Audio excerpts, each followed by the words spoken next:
Feedback. Feedback. Hi, this is Theo Broughton, And I am Thabiti Mpinga, inviting you to join us each Monday at 9 a.m. for Feedback. a positive image production by Hood Research. Encourage others to tune in each Monday on Comcast Detroit, Roku, Amazon Fire TV, watch WHPR TV Network anywhere. and take us along with you. Feedback. Feedback. Feedback. All right, and happy Monday to every one of you out there. Thank you so much for tuning in to Feedback, a positive image production by Hood Research. My name is Theo Broughton, co-founder and my co-host. Thabiti, and we welcome you to the program. That's right. Just want to say right quick, happy Monday to Calvin and to Katrina and to Carl. We're still waiting on you, Carl, and to Gladys. Get better soon, Gladys, and to Ron and to Michelle and to Calvin. Who you want to say hey to? First, I want to say have your pen and paper handy. You see I got mine's handy. My shout-outs, Katrina, Sister Vera, Sly Soul, Ruth Ann, Jackie, and you, because we're glad that you're a part of this broadcast. And the numbers are at the bottom of the screen, so write them down and share your thoughts with us as we roll along. All right. And as you know, it's always feast or famine, so we're waiting to see what happens this morning. You know, the meeting, there's been some, I guess, international news that has people concerned, and that is that the president took it upon himself to send B-2 bombers over to bomb in Iran. So there have been many comments on that. And then he comes back to social media and posts, the B-2 bombers have landed in Missouri. Why Missouri, I don't know. But he wanted to say, everybody got back safely and thank you. I'm like, goodness. So there's, of course, been responses from the members of Congress who he was supposed to converse with prior to flying off the deep end. Yeah, I got a problem with it. We have a problem with this administration anyway. One of the things I've noticed is that some people, even within his party, have sort of condemned what he did. Like you said, he didn't consult Congress at all because he's supposed to get his orders from them, but then other knuckleheads are saying, well, he's commander-in-chief, this chief thing, chief dum-dum. But it's unfortunate because I feel like Netanyahu is already wrong. He started the fight, sort of like Putin started with Ukraine, and now Ukraine's supposed to be the bad guy and Iran's supposed to be the bad guy, but they're just defending themselves. Well, I heard Secretary, I believe, State Marco Rubio say something dumb, but they're all dumb. He's saying something that, according to our information and intel, they were close to being able to produce nuclear material. But that's what W said back in early 2000, that weapons of mass destruction. Lies. That's why Colin Powell had to kind of vacate from them a little bit. It's like, whoa. I didn't sign up for this. So they've had a hold up. Yesterday I was turning on MSNBC for that 5 to 6 p.m. show, and it had been interrupted with breaking news. Oh, God. They're trying to break America's what seems to be happening. Yeah, he won't suffer any, and I'm sure there's other places that'll take him. Lord, y'all come and get him, please. We don't need him.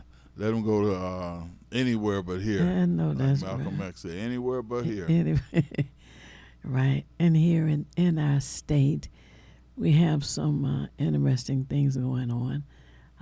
Last Tuesday, I think it was last second Tuesday, I went to the school board building, which is King High School at this time, for the school board meeting, and there was approximately 200 people outside. They had not let anybody in. And it was said that a high school student had been taken out, I guess, by ICE or whomever. And the building was being searched, and it was just a big mess. There were, if I remember, about 6 police cars, and one of the vans, I guess they used that. They used to use buses to put people in, but there were police in that as well, and they were parked all on the grass, And so it was really no point in staying, because it was going to be a one-subject evening, and there were many people there who were concerned about their families, their children, etc. However, I just want people to know that there's a school board meeting on the second Tuesday of every month. And also, there's a curriculum meeting. This month is taking place on the 25th. And I'm interested in finding out what is proposed for the DPS students coming this September. I was told a few days ago that even though cursive has been eliminated from our curriculum, and that's about the dumbest decision anybody could make, they're still teaching cursive in Florida. I have a witness to that. They're still teaching cursive in Florida. So now it's interesting that one state would still teach it and another state would cancel it altogether, which that makes no sense. It particularly if a person is getting a driver's license, state ID, etc., they have to sign their name. So if you don't know how to write in cursive, do you put an X? It's just unacceptable and unnecessary and undermining is what it's doing. Well, one of the things that, and I'm glad you mentioned the meetings and the upcoming meetings, I'm saying this more or less to you all who are in the listening and viewing public. If you don't attend those meetings and emphasize those things, because as you said, in Florida it's one thing, here it's another, but each state has their own board of education, so to speak, superintendent over it for that particular state. Yes. There's no uniformity, maybe there shouldn't be or should be, who knows, about whether, and they're dismantling the Department of Education, so if there was going to be some uniformity, that's gone. And now I believe in Texas, they're battling in the state house as to whether they're going to have the 10 Commandments posted in every school. So that becomes an issue. But back to the idea of cursive, again, as you say, if you can't sign, and I've filled out a number of documents, and all of them say print here, sign your signature here. Well, the printing part is easy. We start off with that. But if you can't do your signature, then that's how you distinguish yourself, by your handwriting and such, who you are. But, of course, we realize that the people who run the Board of Education don't necessarily have to be educated either. I forget who we got I think it's McMahon, Linda McMahon. I think she's over it nationally, former cheerleader, owner of the WWE or whatever wrestling. I think maybe she took one fall too many herself. So we can't really expect too much, because we have to think about who we're dealing with and what we're dealing with. Right. And that's why, last point I'll make on that is, that's why I tell people when they say, well, T. Rump is taking, he's restoring the Confederate names to the different military bases. But as I say, it's up to us to teach our children our history. Hispanics aren't supposed to teach us our history. Asians aren't. Caucasians aren't. We are. If it's in the school system, fine. If it's not in the school system, then that's our job. I mean, it's been our job since our children started breathing, But you can't. It's not a job you can just say, well, we're just going to let the schools do it. Look what they're doing to your children. That in itself speaks for itself. Right. And should motivate parents to move and find out what they can and how they can change things. Now, on the county level, Irma Clark Coleman died. Irma Clark Coleman was a county commissioner, so that seat is vacant. And I'm not hearing yet what they're going to do about it. There was another county commissioner, well, it's been a few years now, who died, and a person was appointed, which meant that when the time for election for Wayne County seats comes up, that person who was appointed gets to have a bunch of literature that says that they're running as an incumbent, as if they've been there for a long time and have not. So it will be, I guess, information coming up in another week or 2 weeks as to what is going to be done. Because as you remember, when John Conyers died, that seat was held vacant. So it's interesting as to how some seats are left vacant and some seats are filled through appointment. You know, you said something that just kind of, I guess, sparked my thought process. When a person who is appointed then decides, okay, I like this job as commissioner or whatever position, and they're going to run again. If you're not voted in, but you're appointed in, are you still an incumbent? You know, that's interesting. Should not be. Right. But it appears that an incumbent would only refer to the fact that they sat in that seat biding the time until time to run. You know, so that's a good question. And when you said Conyers, which was a national seat, that makes me wonder. Like you said, they didn't fill that seat, but did they? Because it was on a national level, but these being on either a state, county, or local level, may have a different process by which they have to fill or don't fill that seat. You know, who knows what their ordinances and bylaws, et cetera, are. Right. But it's an interesting thought. Well, for Conyers, the vacant seat, it was left vacant. And then it makes you wonder, well, did they do that intentionally so that the Democrats would have one less vote in Congress? You know? So there was never any haggling over to fill or not to fill. Yeah, and you know, when you say that, another thought that it provokes in me is the fact that, as you said, we lose that vote for one. Who has?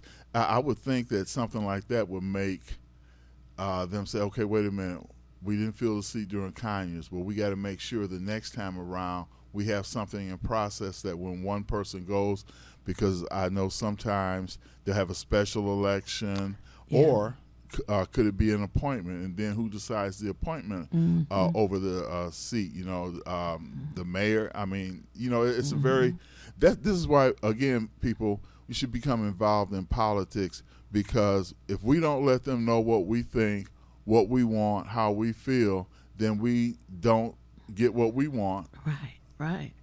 Yeah, we get what somebody else wants, and that's not always beneficial for us. So we'll be checking the different areas to find out what they're doing, and then what I had intended to do, intend to do, is to check on that particular seat to find out what the plan is. You know. So anyway, then here in the city, on the city level, there's so much going on, and folks moving around, and of course, ICE is here in the city, primarily in the area of Southwest Detroit. I do have to say, finally, at Earhart School, they fixed the fence in the back. You know, the fence that had been down for, it seems to me like it was over 2 years. At the opening was to I-75, the Detroit River, and the bridge to Canada. A perfect way to have a child snatched and just taken over to Canada or to wherever through that little exit. So I would attend school board meetings and bring up the fact that that fence has not been fixed. The fence has not been fixed. So finally, I just started asking, well, have you seen drug trafficking or have you seen sex trafficking? The fence is down. And apparently nobody cared that it was a quick way to get to I-75, the Detroit River, or the bridge to Canada. But anyway, hopefully that played a part of making them rustle up their butts and have that fence fixed, which it is fixed now, and that's a good thing. Yeah, and it's important. Again, that's why your voice is important. It's important to make noise. They say what the squeaky wheel gets the grease or oil or whatever. Mm-hmm. So if you don't make noise, if you don't make it known, then it becomes difficult or even impossible. And again, politicians and social and civic leaders aren't encouraged to do anything when there's no push behind them. It's easy enough for them, and I'm sure they enjoy if they come in their office, don't have to do nothing and leave for the day, and they got paid. That's fine, but we didn't put them there just to be on vacation until the next election. We put them there to be able to answer our needs. Yet, if we don't express our needs, they can't read our minds. They can't hear silent voices. Mm-hmm. And you mentioned school, so I want to bring this up to the listening and viewing audience. Mm-hmm. I was listening to an interview probably about a week and a half ago or so, where now in 2027, Davis Aerospace will be relocated. They're doing all the little construction, whatever they got to do now to get it ready. But the students in 2027, which will be here before we know it. Y'all already know how time moves. Oh, yeah. It'll be here before we know it, and the children will be able, the students I want to say, will be able to take advantage of that, learning about aeronautical and aerospace and avionics and all the things concerned with the airline industry. Right. And August the 1st, they take possession of that building that's going to be the new school.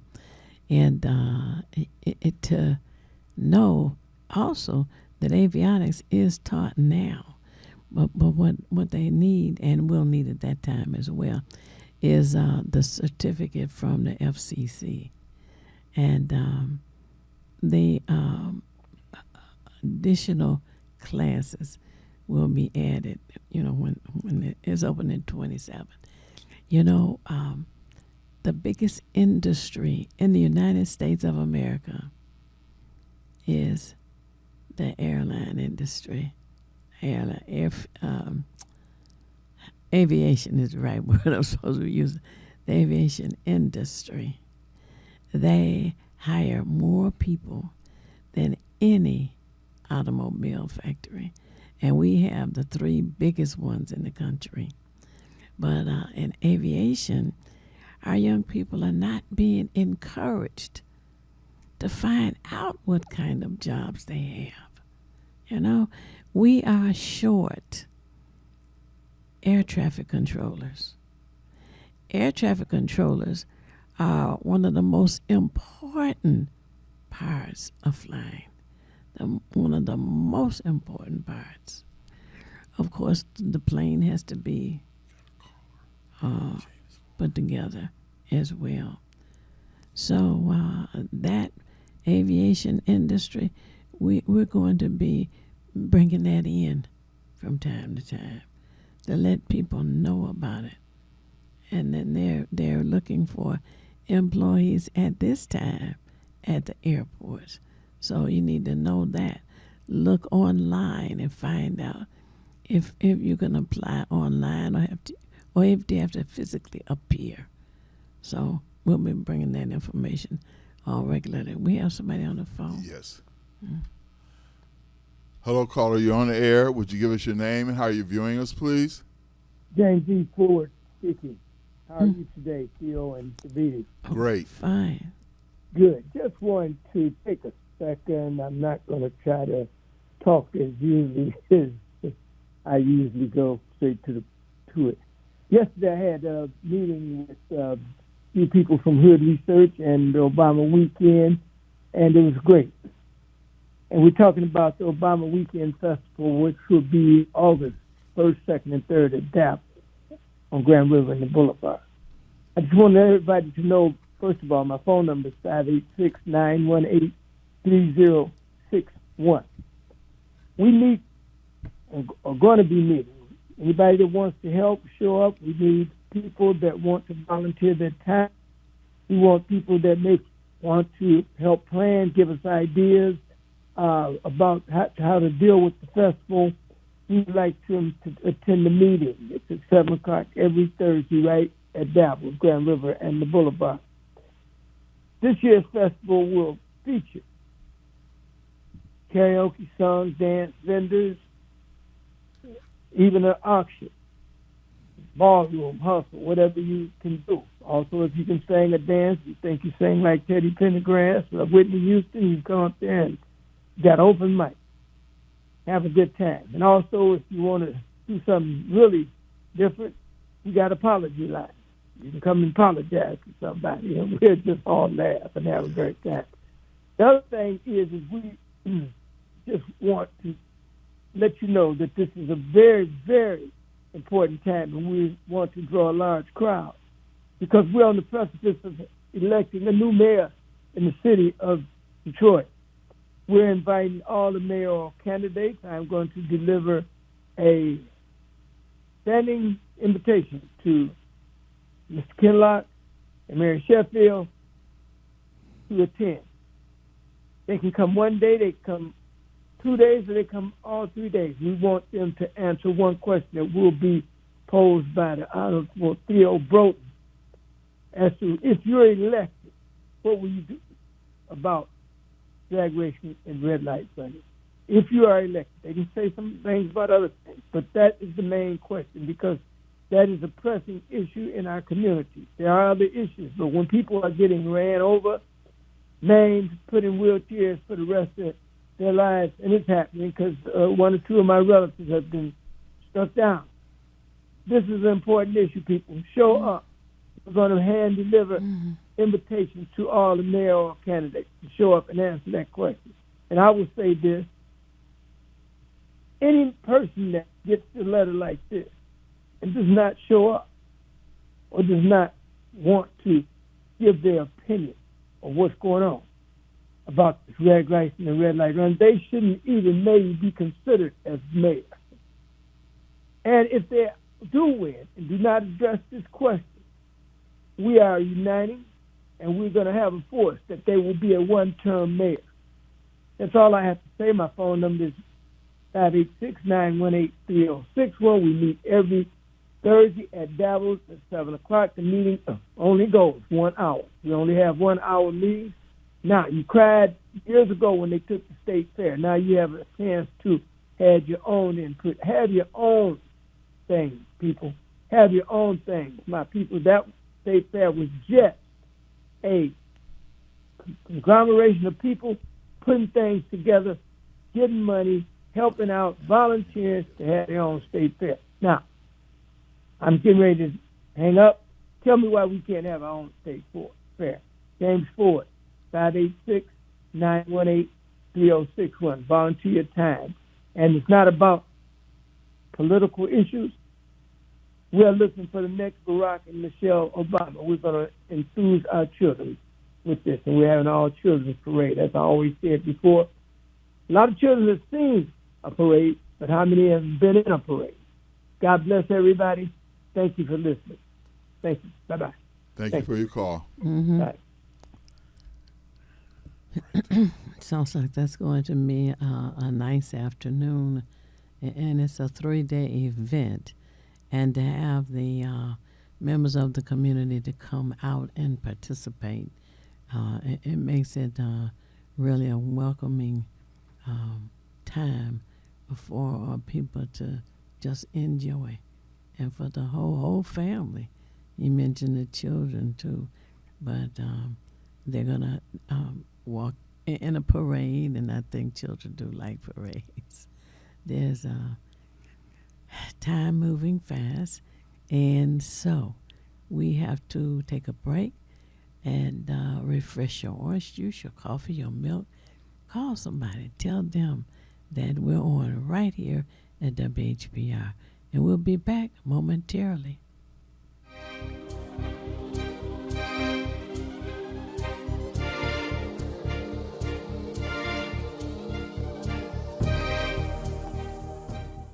I'm James Ford, founder of the Obama Weekend, and a partner of the Hood Research Team, composed of the knowledgeable Theo Broden, the super analyst Henry, and the colorful Al Martin.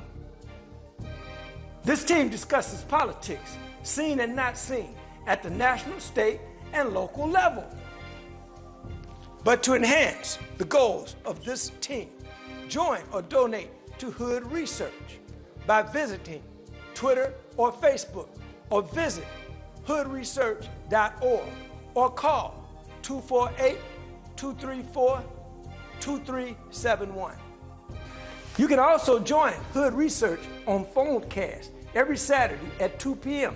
Eastern Standard Time by calling 978-990-5000, access code 338729. Thank you very much.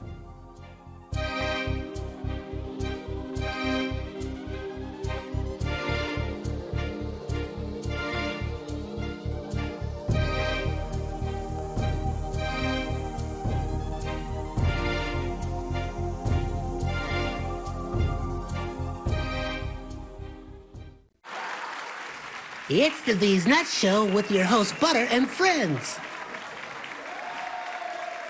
Butter here, magician escape artist, practicing for my show tonight. Come on in, have a seat. All right, everybody settle. Butter, you're on in 5, 4, 3, 2. In a few seconds, you gotta be enough to get out of this one. Twist a little turn, ta-da! It's showtime. It's your old friend Butter here. I may be a nut, but I know to wear my mask. Please welcome my first guest tonight, fitness guru, Wally Wallman. Wally Wallman here to tell you to wash your hands with soap and water for 20 seconds so you will stay healthy and strong like me. Almond Cruz here, sliding in with the news. Distance is what we must do to stay away from the chew and other germs in the air that might be trying to get on you. Social distancing is a wonderful way to see friends. As long as you're 6 feet apart, you win. Hey there, friends. I wouldn't miss this for the world. It's me, Pumpkin Spice, your healthy girl. Remember, it's important to use your kind hearts and follow the signs to stay healthy and safe at all times. Chica Chiminsky here to say, don't forget the little ones that need you to lead the way. That's how we remember to wash our hands, mask, and social distance today. Morgan Raisin. Yes, it's me, here to sing about health and safety. We are all here to help get a message out to your grapevine, teaching healthy choices to stay safe all the time. Don't let these guys drive you nuts. Put your mask on first. They'll let you be. And it keeps me safe from the chew that's trying to get on me. Butter me up. She's right, you know. Thank you, Hallie Cranberry, for joining the show. Let's all be nuts about our health. Social distancing, wash your hands frequently, use hand sanitizer, and wear a mask. Practice what we learned to stay away from the germs. We're all in this together. Coming soon, the many adventures of these nuts in a theater near you.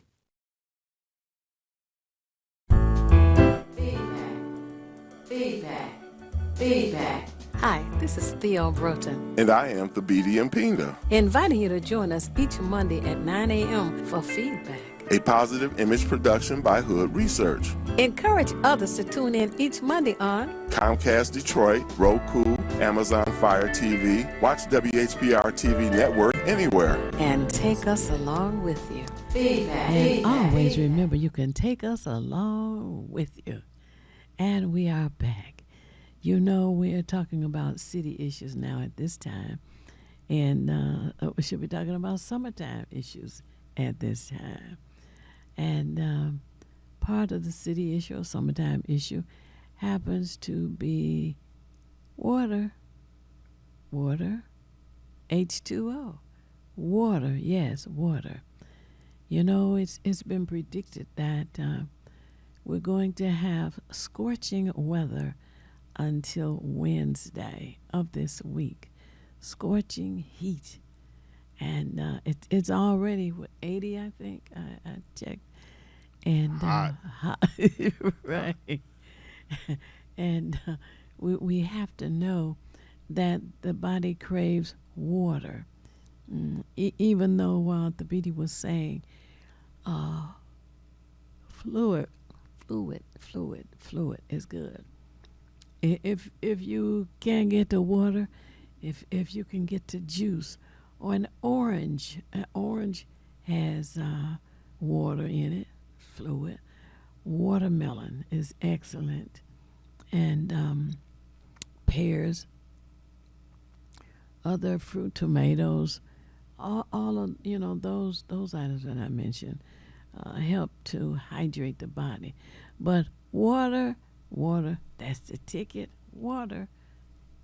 Yes, we have to really monitor how we feel, because I would say that sometimes you may, particularly during this time, feel a little lightheaded, maybe a little nauseous, and other symptoms, which could be predictors of heat stroke as well. The last thing we want to have happen to you is to have to go and receive medical treatment. Now, doctors have said, just prior to this heat dome, as they call it, appearing, that they expect more people in their emergency rooms as a result of being dehydrated, exhausted, not really aware of how they feel and what's causing it. But your organs in your body require water. And as Theo said, I would agree too. Most of your fruits are basically a higher percentage water. And I've heard in the past, and I agree with it totally, that we're supposed to eat something that's similar to the composition of the liquid in our own bodies. In general, we have like over 80% of our body is liquid, be that water, blood, and other liquids that are in the body. So it's easier to eat something that is similar to your own body, which would be, like she said, watermelons, grapes, oranges, grapefruit, things that contain it, because they give nutrition to your body. And I've got, although it's not on camera, I've got some coconut water as well, because coconut water helps replace the electrolytes in your body, which is something you lose a lot. You sweat profusely, you're going to lose electrolytes. Now, some people have chosen Gatorade, but there's too many other chemicals in there. Especially salt. Yeah. Okay, that's a new one for me. I knew it had some stuff that wasn't good, but there's another one, and salt creates high blood pressure. Right. And we know that runs rampant in many communities. So listen to your body. Your body knows what to do even if you don't know what to do. And it will send you signals and signs that, like I heard Dick Gregory say this. Right. He said, you got to be kind of stupid. He says, your tongue, he says, your body tells you where to put the water. Your tongue is dry. It says, hey, this is what I need right here. Your parched tongue. So your body tells you what and where to put it, but if you don't do it don't say put it in your ear. Your tongue tells you to go ahead and do it. So I go along with Dick Gregory, because he made it his life to look at health, along with social activism, civil rights, etc. But health was one of his primary things, and it should be our primary thing. Speaking of Dick Gregory, my family was going to Washington, D.C., and it was during September. That's when the Black Caucus has its convention there, and they have it in Washington, D.C. And we went, we were going past the White House, Pennsylvania Avenue. Dick Gregory was protesting. A man, he was just by himself. There was no big crowd or anything, because he had started talking about health and the body, what's needed and all. So we stopped and talked to him for a few minutes. And it was a surprise to see Dick Gregory protesting in front of the White House.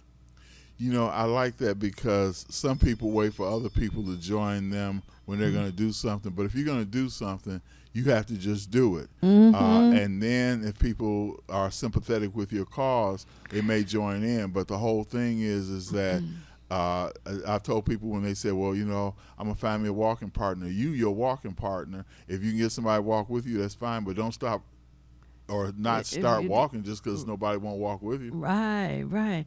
And, you know, I enjoy watching Comics Unleashed. And it comes on at the strangest time. It's on the quarter of an hour. Most programs on television will start at 12 o'clock, the o'clock, or the 30. This show starts at 2:15 a.m. It's Monday through Friday, and it goes off at 2:45 a.m. But anyway, Dick Gregory was the guest on one night, and I was surprised. He was the only guest, which is fine. They generally have 3, 4, 5 comedians on, and they each take turns, presenting their jokes. But Dick Gregory was the only guest. And I was so amazed. Of course, it was a rerun, but I didn't have a problem with it being a rerun. But yeah, but Comics Unleashed comes on Monday through Friday from 2:15 a.m. to 2:45. For you night owls. Right. Yeah, and I have to say, one of the things I liked about it, and he was an excellent example of it. We have a few others. Dave Chappelle happens to be one. But there are comics who can incorporate truth in terms of social, political, and other issues that are going on, but they make it humorous. And one of the things I've always enjoyed is that they can sit up there and it could be some Klan people in the room or whatever, and even the Klan people are laughing because you can tell the truth where even a bigot or sexist or whatever has to laugh because they see themselves in the truth of what you're saying, but you're not condemning them through anger or emotion. You're making a joke of it, and they're the joke, and they have to even laugh at themselves. Comedians play a vital role, and then some are distracting too, but that's the ones I don't look at. You're right. And it's good also because it gets the points across to some people who may not take time to listen to or read any news accounts of X amount, whatever's going on within our country, city, state, etc. Yeah, it's important. One of the things, and like she says, it helps to get the message across.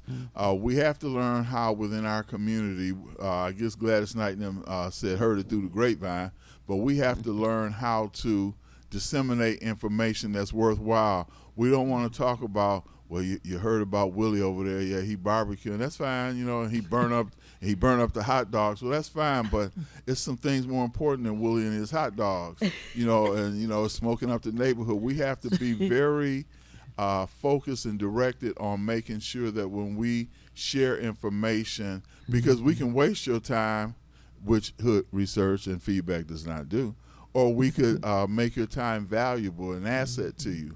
And that's the whole point, I think, in communication. Of course, and Theo said this before, we have to, even as frontline warriors, have to sometimes let our hair down, so to speak, and, have a moment of calm, with humor or something.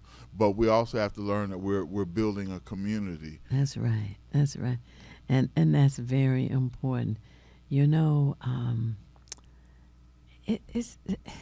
are just so many things to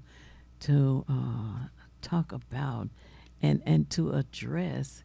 And again, on the 25th of this month, the Detroit Board has a curriculum meeting. The curriculum meeting for June It's going to be the 25th, which I believe is Wednesday. And 3 o'clock is a good time to work your way towards the Fisher Building. And it's on the 12th floor. But just to go and ask about the curriculum, ask about the different things that have been taken out of the curriculum. Driver's training is one, and they need to have a driver's training class about rules, regulations, the do's and the don'ts when you're on the road. I know we no longer have the driver's training tracks behind some of the schools. However, there are many rules and regulations that people need to learn, you know. So that's something for this month. And it was a conversation about the children and the teachers and the parents. And it's starting in the home. Sometimes there's no one home.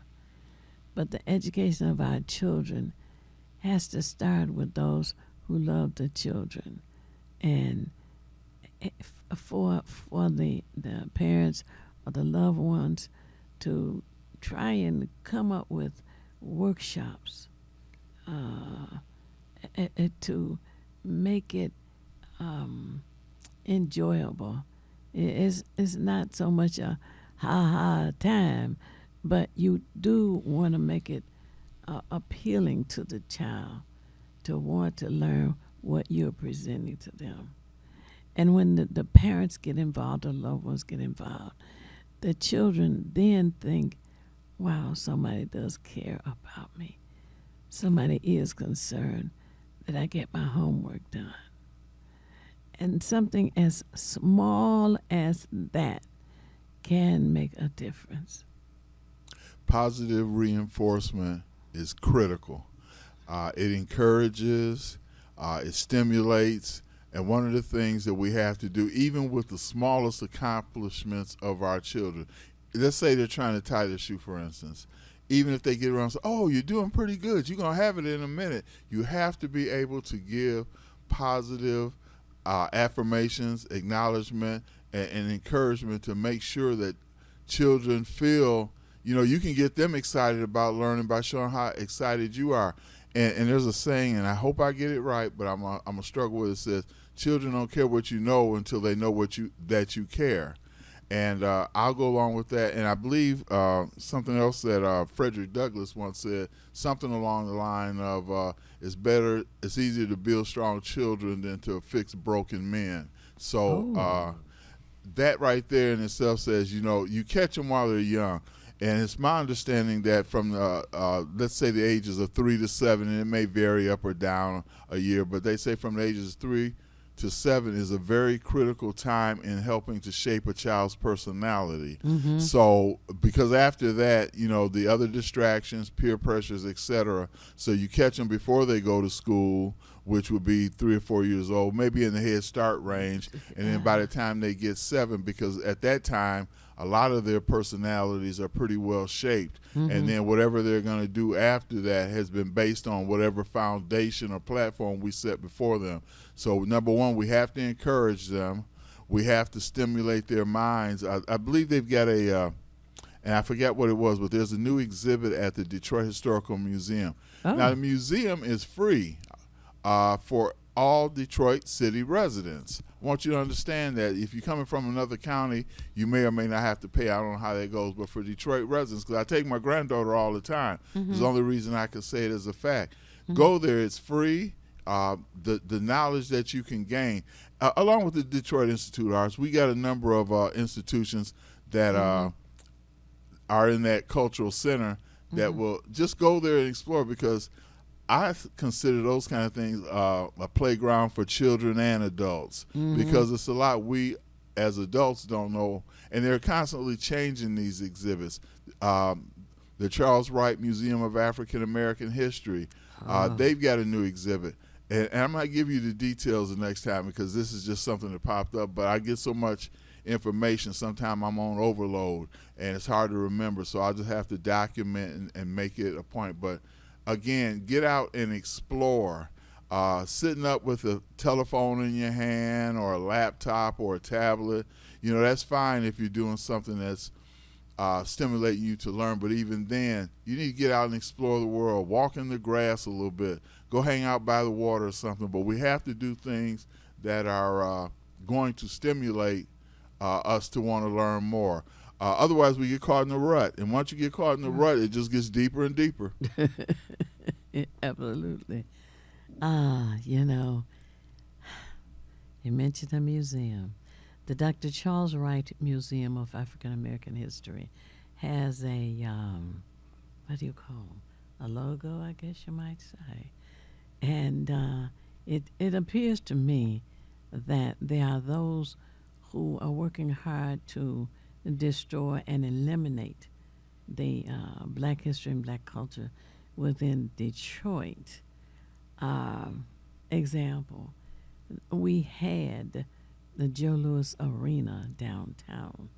Joe Louis, historical person, great accomplishments. The media started calling it the Joe. What the hell is the Joe? They take away the identity of the arena by calling it the Joe, and it eliminates mentioning that there's an arena named after a black man. So I was looking further into different things, and I noticed there are other images. It just seems to me like they're just lazy. If you bring down the Joe Louis Arena to the Joe, well, that's disrespectful, in my opinion. But this other one, the Dr. Charles Wright Museum of African American History, is the epitome of disrespect. They have now the letter W face up and the letter M face down. Just the letters. Somebody thought they came up with a cute idea, but that eliminates the mentioning of the man's name who spent a lifetime collecting artifacts from the continent. He started putting them in his house. Then there were more. Then he had them in his basement. There came more. Then he bought a one of those house trailers, and turned it into a museum on the lot next to him. Then I guess the information was interesting to Coleman Young, and he realized the benefits of having our black history, black information, black artifacts on display. So he assisted in having the museum on John R. Then the last thing that happened was the museum, which is right there on East Warren Avenue. And the architect took his family to Africa so that they could have an up-close view of the buildings there and the various architecture there, and brought back additional artifacts. And in time, we had the museum, the Dr. Charles Wright Museum, the Dr. Charles Wright Museum of African American History. Beautiful building. Of course, today, somebody came up with another dumb idea. Took the doors off, the doors that are characteristic of the building. We wonder, where are those doors? But they turned it into looking like a Kmart store with sliding doors. And we're told, well, it was so difficult for the disabled, for the blind, for the senior citizens. And they just crying. And there are other doors in that building. You did not have to destroy the look of the building, the front of the building with that. We got a caller. Oh, well, hello. Hello, caller. You're on the air. Would you share your name and how are you viewing us, please? Hello, caller. You're on the air. I hit the X, and so you're next. Okay, don't listen to your phone because we're live. I'm sorry, my phone muted. Oh, it was muted. Okay. Listen, I wanted to announce that during the heat, severe heated weather, that there's cooling centers. You can go to the library and call your rec centers. Oh. Yeah, so that you guys can people can get out of the heat. That's, okay. Cooling centers, the libraries, and where else did you say? Detroit Recreation Centers, Coleman Young, Joseph Walker, Adam Butso. But you can call the ones in your areas to check. But just to get people that's in harm's way, get them off the street. Oh, well, I certainly am glad that you called in and shared that. I really am, because I had not heard about the cooling centers. And certainly yesterday, oh, Lord, people needed cooling centers. And now I'm hoping that those who are hearing you will spread that information, because I'm told that we're going to have this through Wednesday. I guess it'll start cooling down. Yes. Mm-hmm. So that's what I call in. Anything else come up, I'll call you guys back. Okay. Thanks so much. Thank you're so welcome. What's your name? Oh, she got to work. Oh, she hung up. Okay. Now, and I want to emphasize that too, because I'm glad she brought it up, because it was in the back of my mind. But then as we talk again, as I say, sometimes I'm on information overload. Any of the recreation centers and also the libraries are open during this time, so that we don't have people passing out on the street. I've seen a few EMT, well, just a couple, but one is too many, of people who were being assisted because they were found sort of just laying out in the grass, maybe in the shade, but they were in a public area. They weren't in a residential area near their home. They were laying out, and I noticed that the EMT techs were assisting them. So again, if you don't have central air, because right now, I think today of all days are going to be in the 90s, but the heat index, as they say, will make it feel like it's over 100 degrees. And to give you a comparison with that, in the wintertime, we talk about wind chill factor, which, if the temperature is 20 but the wind is blowing, it drops the temperature down to maybe 12 or even lower, depending on the speed of the wind. Well, the heat index, which measures the humidity in the air, is the same thing, but on the reverse end. So it can be 90 degrees, 95 degrees, but with the heat index, which includes humidity, the temperature will feel well over 100. That's a lot for your body to have to do. You drain.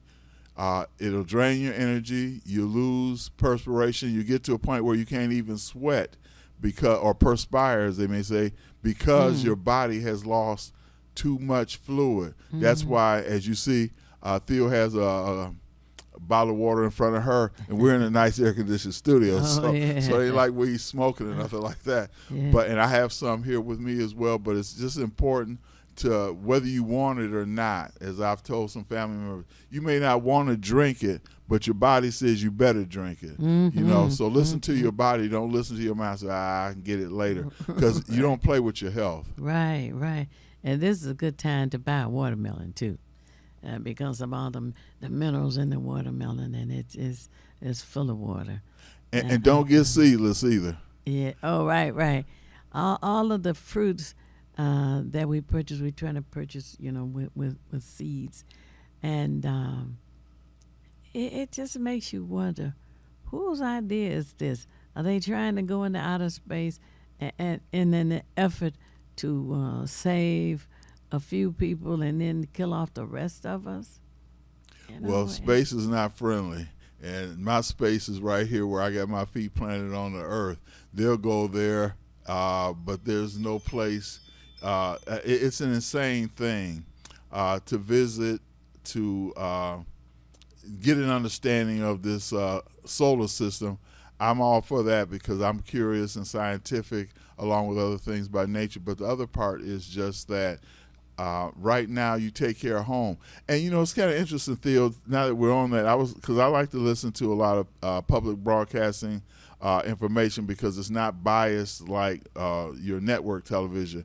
And one of the things they're saying is that now scientists are looking at how indigenous cultures, that would be the Native Americans, Africans on the continent, those in South America, they're looking at how they protected and maintained the earth. And so they're borrowing from ancient ways because this modern stuff's not working. I thought, like, okay, yeah, well, it took y'all a long time to catch up with people who already know. Right. Oh, my goodness.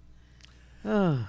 And this is something that I think is important for us, you all, myself included, to become more aware of. I try to, because the earth takes care of us. We're made from the earth. We eat from the earth. And if we don't take care of it, like I say, the seedless stuff, I'm not a biblical person, but I read. So scriptures would be something. But there was, it came to my attention, someone said that Genesis 1:29 says, it says that basically I have given you every seed-bearing fruit and vegetable.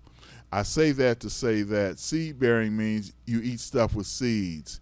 Man makes artificial stuff. You know, he's got a little tent or laboratory. He's got all kind of beakers and everything. He's going Bunsen burners, and he's hooking up all kind of things. As a matter of fact, I'd heard with tomatoes, Theo, that they have put something in tomatoes that comes from a fish, perhaps a salmon, but it comes from a fish. And whatever gene it was that they put into the tomato keeps it from rotting. So nature made it to rot when it's not good anymore. Well, yeah. Man said, hey, look, let's try this right here. We're going to make something from a fish with a tomato. Goodness. So you have to really be mindful. Read labels. You got to know what you're putting in your body. If they got so many chemicals, you know, I'm not a chemist. You know, I did all right in the class. But if it's chemicals you can't, sodium benzoate, you know, what is that? You know, the watermelon ain't going to have that. If it does, then it's all right as long as it's seedless. But don't consume things. Oh, wow, I didn't notice. We're right at a break. Again. Wow, I was on a roll. Oh, I know that's right. Well, as we always say, fresh your orange juice, get some water. Call somebody and tell them to tune in, call in, share their information, and we'll be back momentarily. Clean up on aisle 5. Sounds like my life right now. Just one big mess. What's going on? It's my property taxes. What? I am behind, and I am so worried that I'm going to lose my house. I can pay some of it, but I can't pay it all at once. Sorry to interrupt. I'm Eric Sabri, the Wayne County Treasurer.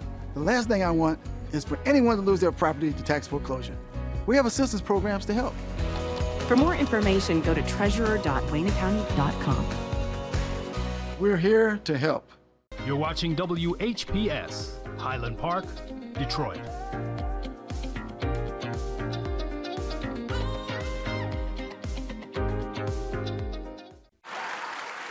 It's the These Nuts Show with your host, Butter and friends. Butter here, magician escape artist, practicing for my show tonight. Come on in, have a seat. Everybody settle. Butter, you're on in 5, 4, 3, 2. In a few seconds, you gotta be enough to get out of this one. Twist a little turn cutter. It's showtime. It's your old friend Butter here. I may be a nut, but I know to wear my mask. Please welcome our first guest tonight, fitness guru, Wally Wallman. Wally Wallman here to tell you to wash your hands with soap and water for 20 seconds so you will stay healthy and strong like me. Almond Cruz here, sliding in with the news. Distance is what we must do to stay away from the chin. and other germs in the air that might be trying to get on you. Social distancing is a wonderful way to see friends. As long as you're 6 feet apart, you win. Hey there, friends. I wouldn't miss this for the world. It's me, Pumpkin Spice, your healthy girl. Remember, it's important to use your kind hearts and follow the signs to stay healthy and safe at all times. Chica Chiminsky here to say, don't forget the little ones that need you to lead the way. That's how we remember to wash our hands, mask, and social distance today. Morgan Raisin. Yes, it's me, here to sing about health and safety. We are all here to help get a message out to your grapevine, teaching healthy choices to stay safe all the time. Don't let these guys drive you nuts. Put your mask on first. They'll let you be. And it keeps me safe from the... Chew! That's trying to get on me. Butter me up. She's right, you know. Thank you, Hallie Cranberry, for joining the show. Let's all be nuts about our health. Social distancing, wash your hands frequently, use hand sanitizer, and wear a mask. Practice what we learned to stay away from the germs. We're all in this together. Coming soon, the many adventures of these nuts in a theater near you. I've always been a runner, but I've never run from anything, and neither has my city. Do you want to be a Detroit police officer? Sir, yes, sir! Amen! It's something special to protect the people closest to you, the ones you've known all your life, your neighbors, your friends. I was born in this city, and I'm not going anywhere. This is my home. That's why I wear the shield. This is Bruce Simpson, your City of Detroit Ombudsman. I am here to address all of your complaints and concerns. If you need assistance regarding city services, please contact my office at 313-224-6000 or contact us via email at ombudsman@detroitmi.gov. This is Bruce Simpson, your City of Detroit Ombudsman. Feedback. Hi, this is Theo Broughton, And I am Thabiti Mpinda. inviting you to join us each Monday at 9 a.m. for feedback. A positive image production by Hood Research. Encourage others to tune in each Monday on Comcast Detroit, Roku, Amazon Fire TV. Watch WHPR TV Network anywhere. and take us along with you. Feedback. We're back, y'all. All right, now. Oh, we were talking about the city of Detroit. We have gone from international down to city. So, well, we know there's an election coming up.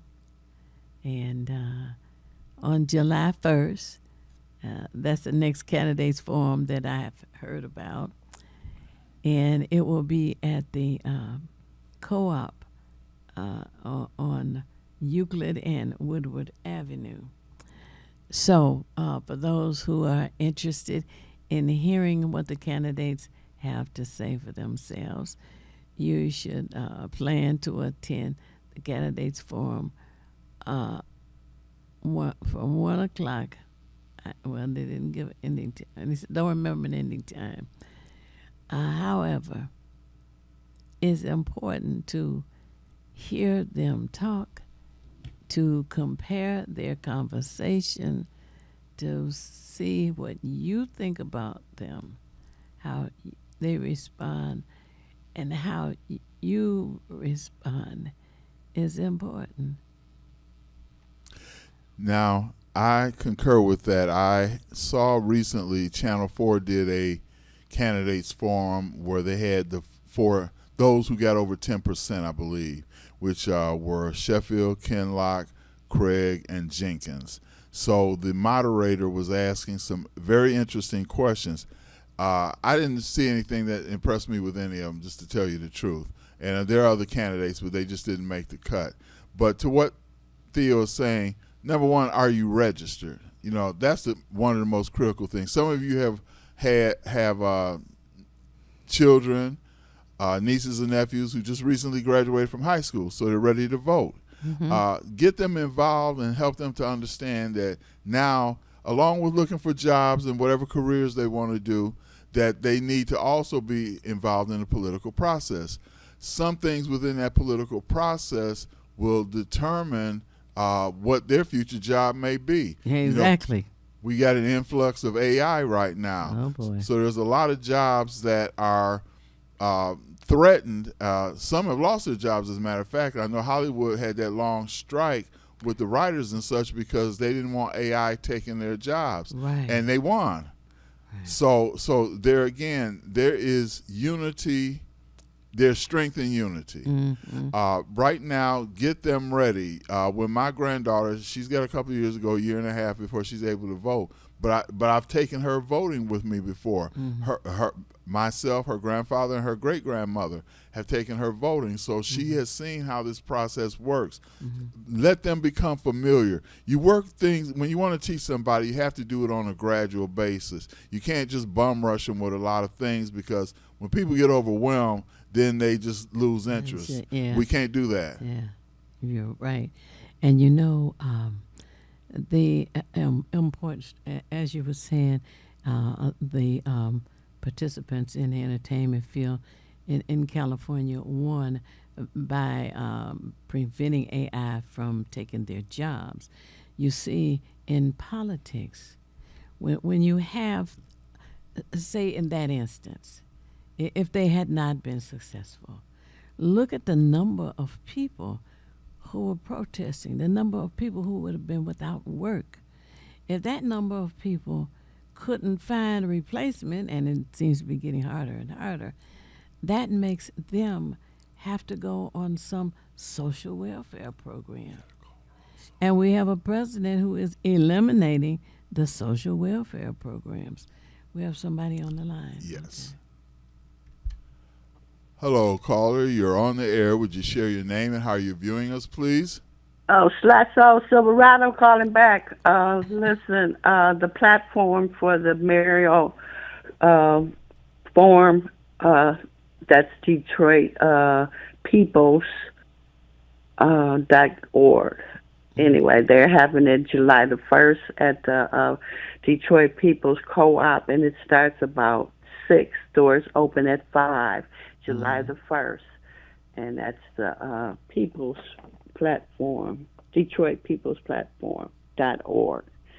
They're having the mayoral candidate forum, July the 1st. Okay, now I've got that down. Now that's at the food co-op on Euclid? And Yes. Woodward and Euclid. Yes. Uh-huh. They have ample parking, too, to let people know. That's a good thing. It's on the 2nd floor.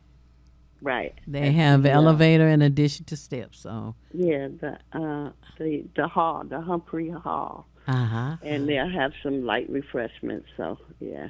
Hey, if there's no other reason to come out, but the first reason should be the concern for your city. When you're getting the refreshments, don't get something and leave.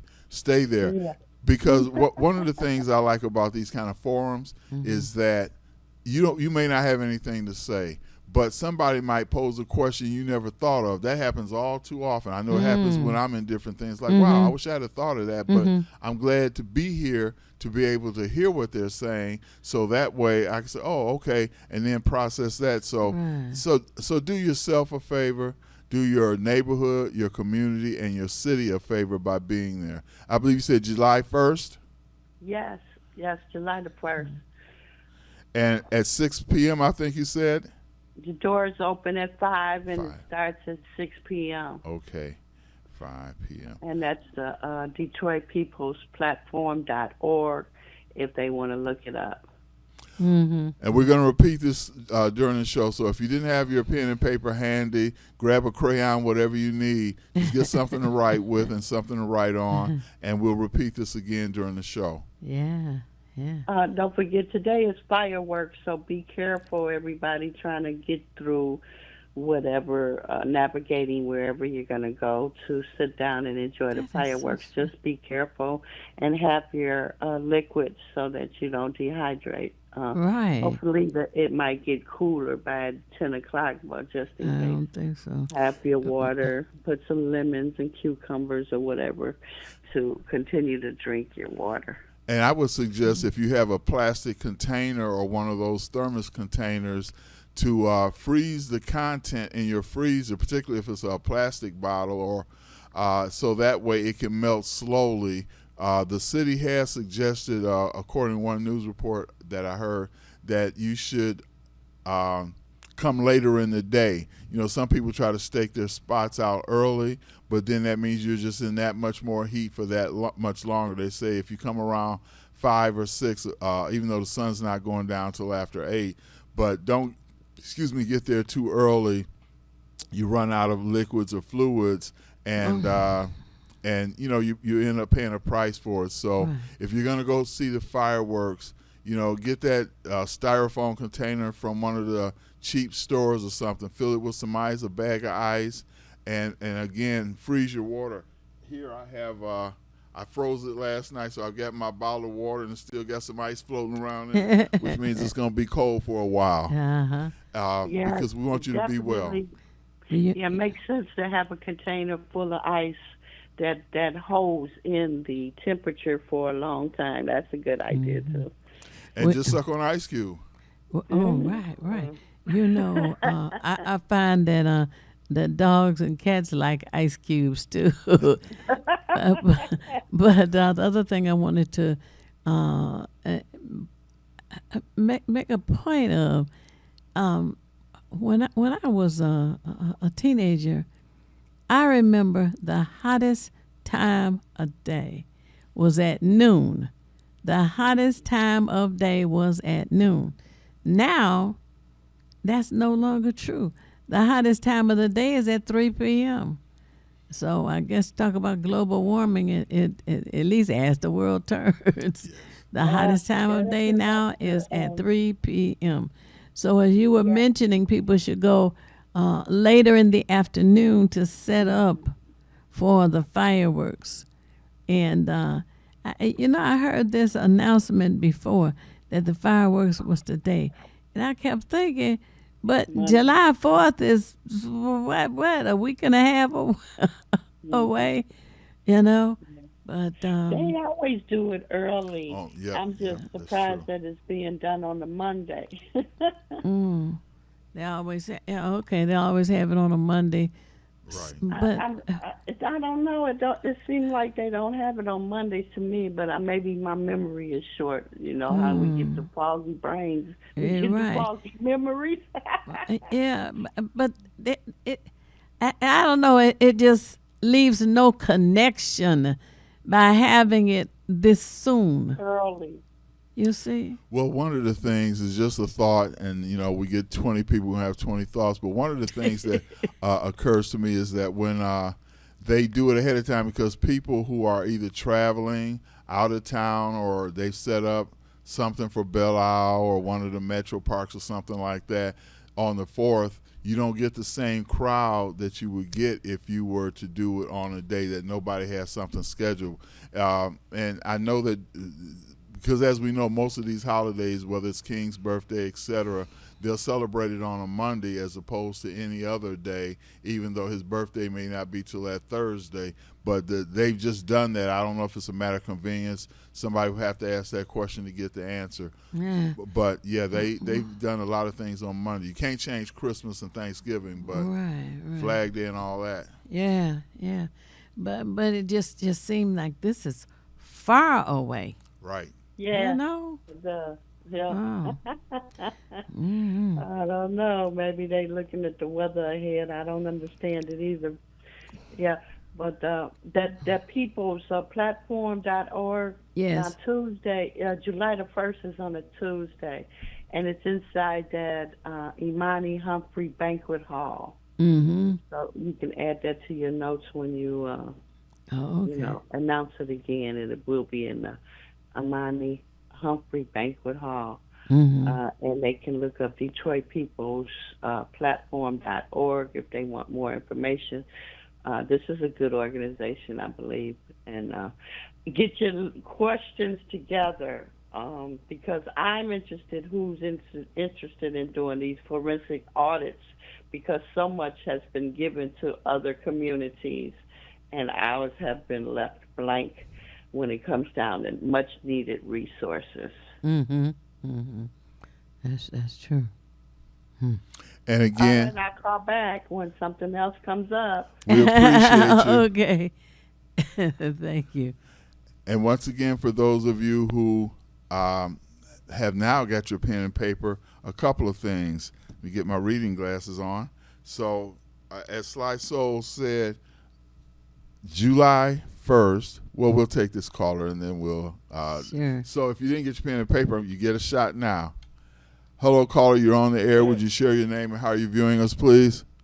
Yes, this is Tawana Morris. I've been viewing you on Facebook on my computer. Wonderful. Oh, thank you. I've been listening to what we're talking about, and especially people get out to vote. It's important. Believe it or not, we are going through a lot. Speaking on that issue, Rashida Tlaib had an appreciation for precinct delegates this past Saturday, and it came out to be disastrous, unfortunately. Wow. Because, and it was seniors our age, and the majority of the people that was in the room, and they voiced their opinion. There was somebody from Kanye's staff, which probably would be her staff as well, but she introduced them from Kanye's staff from Washington, D.C. And I think he was not impressed because the issues came up about Kamala Harris, about the election, about the Democratic conference that was held for the votes, how badly that thing went. And one lady, her father was a Tuskegee Airman, Colonel Milborn, and from the Red Tails.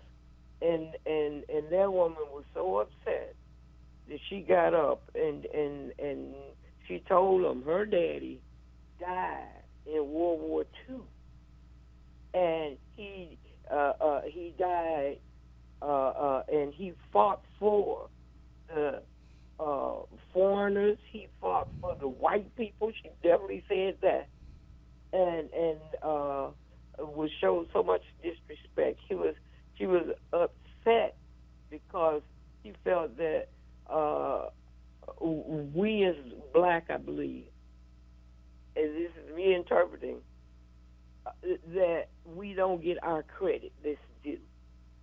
And I believe she was mentioning how others have came over to the United States and got privileges that we didn't have. And I mean, it was so upsetting. You had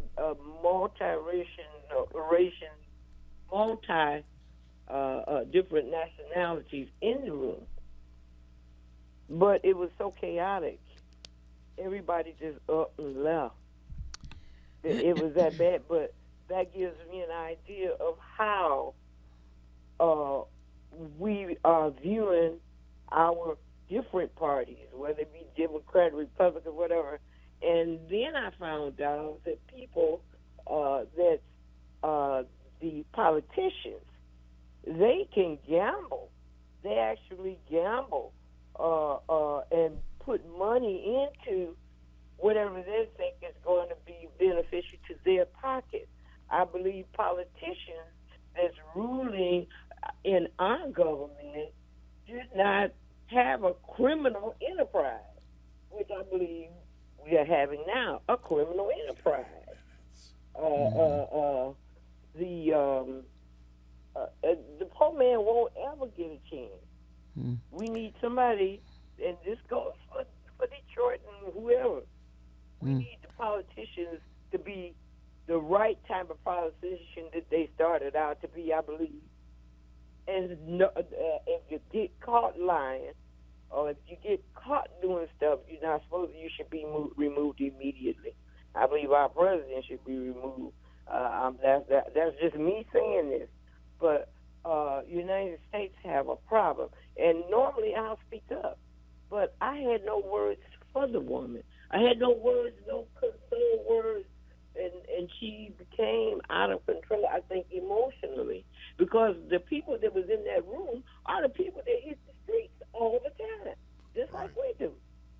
And I just had no words. I like to hear your comments. I'm gonna hang up and I'm gonna turn the volume up so I can hear you. Oh, okay. Well, you know. Thanks for calling. It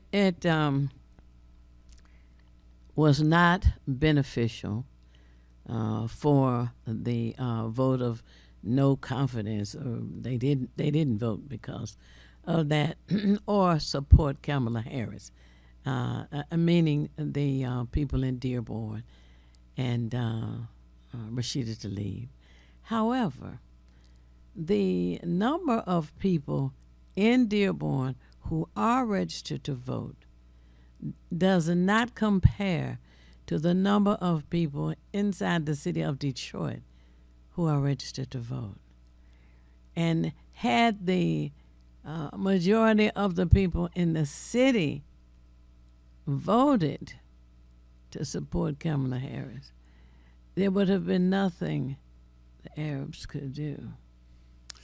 You know, and I want to address that, and then I'm going to let, as we get ready to close out, Theo give you information about Hood Research and Contact. But I was listening to one of the imams from Dearborn who happens to be Iranian, and he was saying how the Iranians had really trusted T-Rump in his pledges that there would be no wars. You know, he wasn't going to let the USA get into any wars or anything. But I bring that up because since you mentioned it, the fact that they voted for T-Rump, and now they're having voters' remorse. The same thing happened. There was a Hispanic gentleman who had a large sign about the size of a beach towel saying, you know, Hispanics for T-Rump. And he's one of the ones that's being deported now.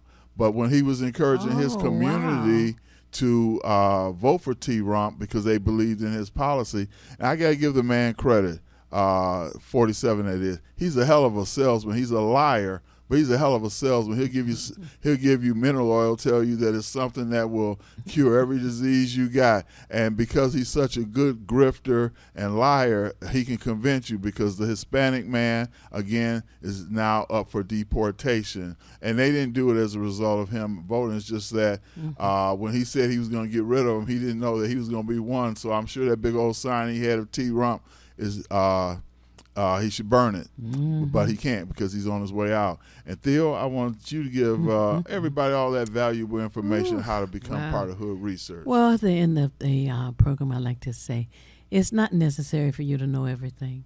What is necessary is for you to know how to find what you need when you need it. And we at Hood Research spend time seeking out as much information as we can to share with you, to help us all make better informed decisions. We encourage you, if there's someone that you would like to have as a guest on our program, call us and let us know. The email for Hood Research is contact@hoodresearch.org. That's CONTACT, the @ symbol, they're able to circle around it. Then HOODRESEARCH.com. Again, contact @hoodresearch.com. We want you to consider joining Hood Research. It's only $20 a year. The telephone number for Hood Research is area code 248-234-2371. Again, it's area code 248-234-2371. And the price for being a member for a year is $20. A lifetime membership for Hood Research is $300. A lifetime for a business owner is $40. And a lifetime membership for the business owners is $500. You know, all right. Each Saturday we have a conference call, and it's from 3 p.m. until 6 p.m. 3 p.m. until 6. And you just need to dial 1-978-990-5000. It rings one time, and the access code is 338-729. And press the pound key, and you'll hear us on. We're talking, and there may be a little bit of music in the background, but we're ready to hear from you. If you lose the number and you call Hood Research, it's on the voicemail, the telephone number for the city's conference call. Okay, and I hope you have your pen and paper handy. Two things quickly. There are meetings every Thursday at Dobbles, which is at 6559 Grand River. This is to work on the plans for the Obama weekend. So that's every Thursday, 7 p.m. at Dobbles, 6559 Grand River. Second, on the 1st of July, there will be a Detroit People's Platform meeting. You can get the information at DetroitPeoplesPlatform.org. That's DetroitPeoplesPlatform.org. The doors open at 5 p.m. The meeting starts at 6 p.m. This is at Woodward and Euclid. And as I always say at the end of every show, if you want to be nothing, do nothing. But the only problem with doing nothing is you never know when you're finished. And with that, we will look forward to having you join us next week, 9 p.m. on this station. 9 a.m. All right. And thank you for tuning in. Peace. Feedback. Hi, this is Theo Broughton, And I am Thabiti Mpinga, inviting you to join us each Monday at 9 a.m. for feedback. a positive image production by Hood Research. Encourage others to tune in each Monday on Comcast Detroit, Roku, Amazon Fire TV, watch WHPR TV Network anywhere. and take us along with you. Feedback.